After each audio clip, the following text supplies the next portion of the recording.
Olá pessoal, eu sou o Enio, professor de Física, e vamos agora à terceira parte da nossa aula sobre força eletromotriz.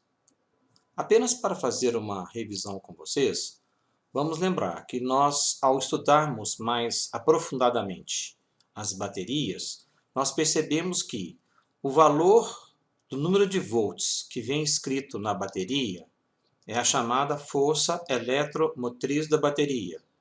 Ela representa, o valor do trabalho que será feito sobre a carga de 1 joule ao ser levado de 1 coulomb ao ser levado do polo negativo para o polo positivo daquela bateria. Por exemplo, uma bateria de 12 volts.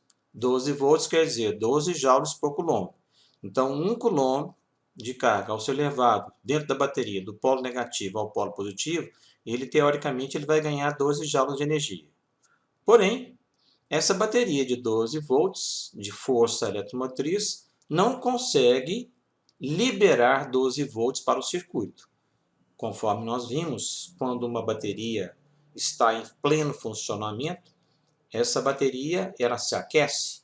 E se ela aquece, ela perde energia internamente na sua resistência interna. Muito bem. Então, nós já vimos que as baterias são caracterizadas por duas constantes: a sua força eletromotriz, o epsilon, e a sua resistência interna. Mas agora nós temos uma questão muito bacana que finaliza, que vai terminar o nosso conteúdo, e essa questão é a seguinte: será que uma bateria, por exemplo, de 9 volts, como nós vimos nas aulas anteriores, será que ela fornece sempre a mesma voltagem para qualquer elemento, para qualquer aparelho que a ela ligamos? Então, vejamos aqui. Vamos tentar ver essa situação que aqui se encontra. Então, nós temos um circuito elétrico. Esse circuito elétrico ele é composto por uma bateria, de força eletromotriz, no nosso caso, um epsilon igual a 12 volts, resistência interna de 1 ohm.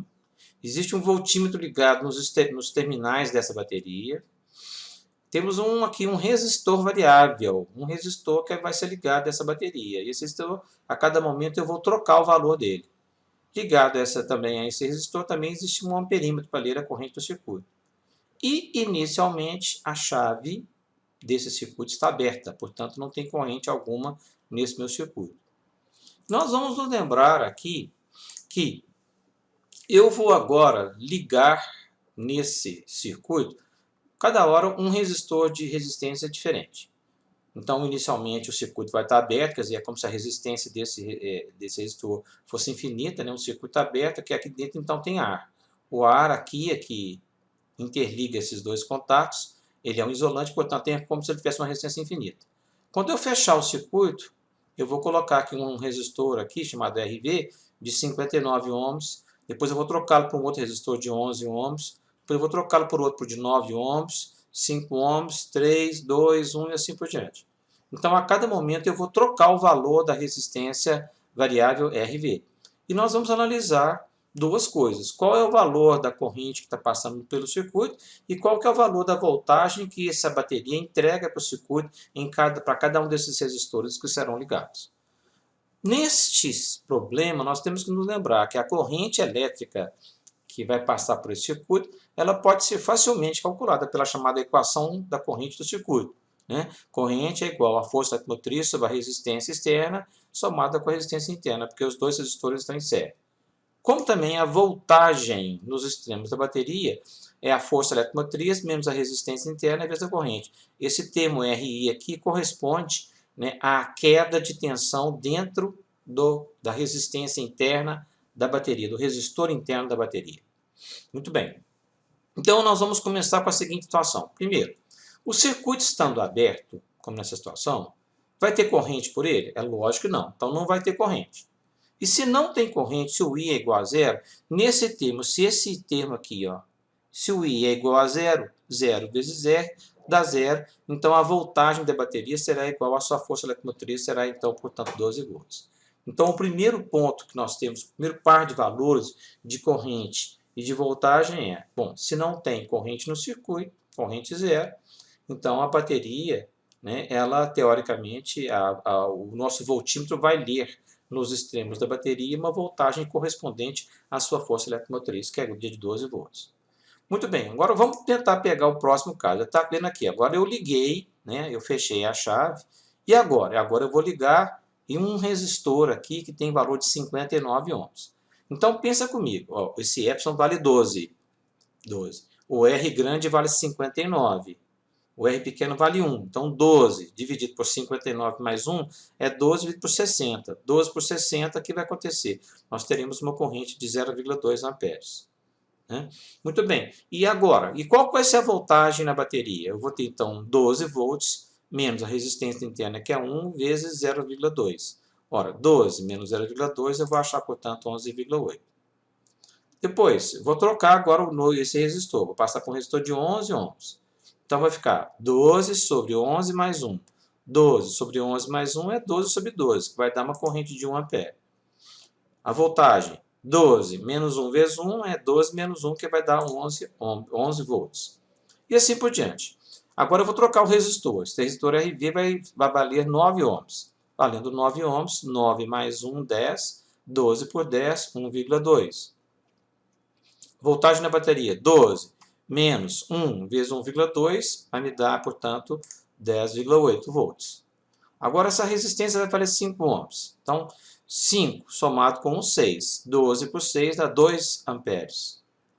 Voltagem, 12 menos 1 vezes 2 é 12 menos 2, que é igual a 10 volts. Depois, 3. R grande valendo 3. Então, 3 mais 1, 4. 12 por 4 dá 3 amperes. Voltagem da bateria, 12 menos 1 vezes 3 é 12 menos 3 dá 9. Próximo valor, 2 ohms. Então, 12 sobre 2 mais 1 é 12 sobre 3, que dá 4 amperes. É aqui, a voltagem da bateria, 12 menos 1 vezes 4, vai ficar 8 volts. E penúltimo, né, o penúltimo valor, né, é quando eu coloco o Rzinho pequeno, ou R grande, quer dizer, valendo 1, igual ao valor de R pequeno. Então, 12 sobre 1 mais 1 é 12 sobre 2, vai dar 6 amperes. Né? E aqui eu vou ter 12 volts menos 1 vezes 6 dá 6 volts, portanto. Então, eu já posso aqui analisar essa sequência de valores. E agora, a proposta que eu vou fazer agora é uma proposta interessante. Né? O que acontece se por acaso eu tirar esse resistor daqui, ó, tira esse resistor, e agora eu vou ligar, tiro o resistor e liga um fio completamente sem resistência. Você vai trocar esse resistor por um fio sem resistência.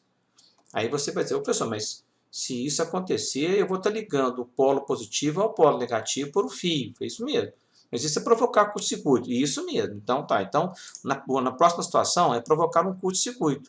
Quando eu provoco um curto-circuito, o que acontece? Eu estou ligando o polo positivo ao polo negativo. Quando isso acontece, logicamente, né, então a resistência externa é nula. Aí você vai ter, então, 12 volts sobre 0 mais 1, que vai ter, então, 12 amperes de corrente. E aí, o que vai acontecer? Qual vai ser a voltagem da bateria? Eu vou ter 12 menos 12 vezes 1, ou 1 vezes 12, é 12 menos 12, que é 0. Então, a voltagem vai ser nula. Então, nesse caso, o que acontece? Por que a voltagem é igual a 0? É porque não tem elemento nenhum fora da bateria para poder dissipar energia, consumir energia. Então, tudo aquilo que teoricamente a bateria poderia fornecer, ela mesma tem que consumir. Então, ela vai gerar, ela vai ser o elemento fornecedor de energia e ela vai ser o elemento consumidor de energia. Então, vai passar uma corrente altíssima, que é a corrente máxima que essa bateria pode fornecer, no caso 12 amperes, né? E a voltagem da bateria vai ser igual a 0, porque teoricamente a bateria não tem que fornecer nenhuma energia para o circuito externo, porque tudo aquilo que ela fornece, ela mesma consome. Muito bem, então vamos tentar. Se eu agora pegar o mesmo quadro que está aqui, está lá o mesmo quadro que nós construímos anteriormente, está todo pronto aqui do lado de cá agora. E agora, se eu fosse tentar construir com vocês um gráfico dessa voltagem versus corrente, o que vocês acham? Qual seria o formato desse gráfico? Né? Então, vamos pensar. Ó, a corrente está aumentando. 0, 0,2, 1,2, 2, 3, 4, 5, 6, até chegar em 12. Então, a corrente tem que aumentar. Mas a voltagem diminui, 12, 11,8, 11, 10,8, 10, 9, 8, 6, 0. Então, a voltagem então, ela vai diminuir. Então, quando a voltagem diminui, nós vamos gerar um gráfico que é esse aí, é um gráfico retilíneo, né? Essa é uma variação linear, né? Cuidado para não falar que é uma variação com o inverso, porque não é isso, né? E aí é o seguinte, o que a gente pode notar? A gente pode notar que nesse nosso circuito, particularmente esse valor aqui, que é o valor de 12 amperes, corresponde ao que nós chamamos de corrente máxima, ou então corrente ICC, corrente de curto-circuito, que é o valor da força eletromotriz dividido pela resistência interna, né? Então a nossa resistência interna valia 1, a força eletromotriz valia 12, então 12 sobre 1 dá 12 amperes, portanto. E aí a gente pode pensar numa outra coisa bacana nessa situação, que é a seguinte: para qual valor da resistência a potência fornecida pela bateria é máxima? Então, o que está acontecendo? Acontece que a bateria está produzindo energia, mas ela mesma consome um pouco de energia. Então, ela libera para o circuito, finalmente, né, em termos líquidos, uma potência. Então, que potência que é essa? Como é que eu posso calcular essa potência fornecida pela bateria para o circuito? E em quais situações, para qual valor de R grande, a resistência externa, essa potência que a bateria fornece, ela é máxima? Bom, então nós temos que nos lembrar, né, que a potência é calculada pela voltagem, o produto da voltagem pela corrente. Então eu tenho que pegar essa voltagem e multiplicar pela corrente para poder achar a potência que a bateria está fornecendo. No primeiro caso, ela vale zero, é lógico, né? Corrente vale nulo. Depois, próximo caso, multiplica 11,8 vezes 0,2, 2,36. Deu 11 vezes 1, 11. 10,8 vezes 1,2, 12,96. 10 vezes 2, 20. 9 vezes 3, 27. 8 vezes 4, 32. 6 vezes 6, 66. E por último aqui, né, logicamente, vai acontecer com um fato curioso, né? É que daqui para cá, né, de novo, se a voltagem é igual a zero, você vai ter então também uma potência nula. Então, de todos esses valores aqui, qual foi a potência máxima? Onde que aconteceu a potência máxima? Aconteceu com 36 watts, né? E foi a situação no qual a resistência externa foi de 1 ohm. Mas aí vamos tentar lembrar, também 1 ohm é o valor da resistência interna. Então acontece um fato curioso aí, ó. E se a gente tentar então construir um gráfico, né, de potência versus corrente, a gente vai achar uma coisa curiosa. Para poder construir esse gráfico, nós temos que analisar somente um quadro aqui antes de chegar nesse gráfico. Veja bem, a gente pode então imaginar, o gerador tem uma reação química dentro dele, e essa reação química, essa reação química libera, evidentemente, energia elétrica, mas também produz um pouco de calor. Então, esse gerador recebe energia química, produz energia elétrica, que é energia útil, mas ele mesmo consome um pouquinho devido ao calor que existe dentro dele. Então, essa energia elétrica a gente chama de energia útil. Então, se nós dividirmos essa energia útil pela energia total recebida, nós vamos calcular um negócio chamado rendimento. Esse Nzinho aqui, tá vendo? É uma letrinha grega unida aqui, ele é o chamado de rendimento, é a energia útil pela energia recebida. E agora, se nós dividirmos também esses três termos, né? Você divide energia por intervalo de tempo, você vai achar a potência. Então, a potência recebida é a potência útil, mas a potência dissipada. Tá? E daí nós podemos então falar também da mesma forma, que o rendimento é a energia útil pela energia recebida ou a potência útil pela potência recebida. Então, dessa forma, nós agora podemos tentar descobrir o seguinte: a potência recebida é o epsilon vezes I. A potência dissipada, que é a perdida por calor, é o Rzinho, que é a resistência interna, vezes a corrente ao quadrado. E a potência útil é a voltagem da bateria vezes a corrente. Ou seja, no fundo, a potência útil é a potência recebida menos a dissipada. Então, é o epsilon vezes I menos R ao quadrado. Dessa forma, se nós construirmos um gráfico de potência versus corrente, olha bem, potência versus corrente, né? Então, nós vamos achar aqui uma parábola. Olha que bacana que é. Isso aqui é uma parábola. Ah, professor, mas por que essa parábola tem a concavidade para baixo? É porque o coeficiente do termo quadrático é menos R. Está vendo aqui? Ó? Então, se esse coeficiente do termo de segundo grau ele é negativo, então a boca da curva, a concavidade da curva, ela é para baixo. né? E curiosamente o ápice dessa parábola acontece, né, com o valor epsilon sobre 2r. Depois vocês vão poder depois tentar descobrir por que é isso. Aqueles que gostam de matemática, aqueles que gostam de aprofundar bastante, vão poder chegar nesse ponto aí. Vão poder por que, né, que a corrente,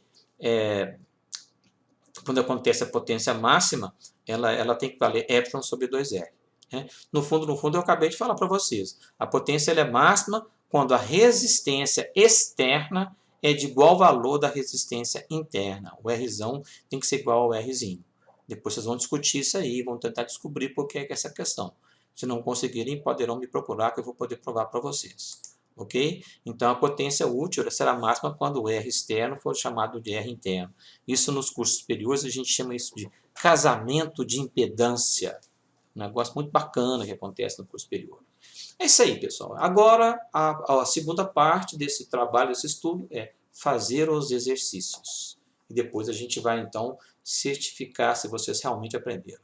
Espero que tenham gostado. Essa é a última aula desse assunto e a próxima parte, certamente, é correção de exercícios. Um grande abraço para vocês e até a próxima. Aqui, me desculpe aqui, só para poder terminar, eu esqueci de falar para vocês apenas, né, um quadro resumo para vocês, que vocês vão poder tentar trabalhar com os principais conceitos, né, desse capítulo. Ok? Grande abraço e até lá.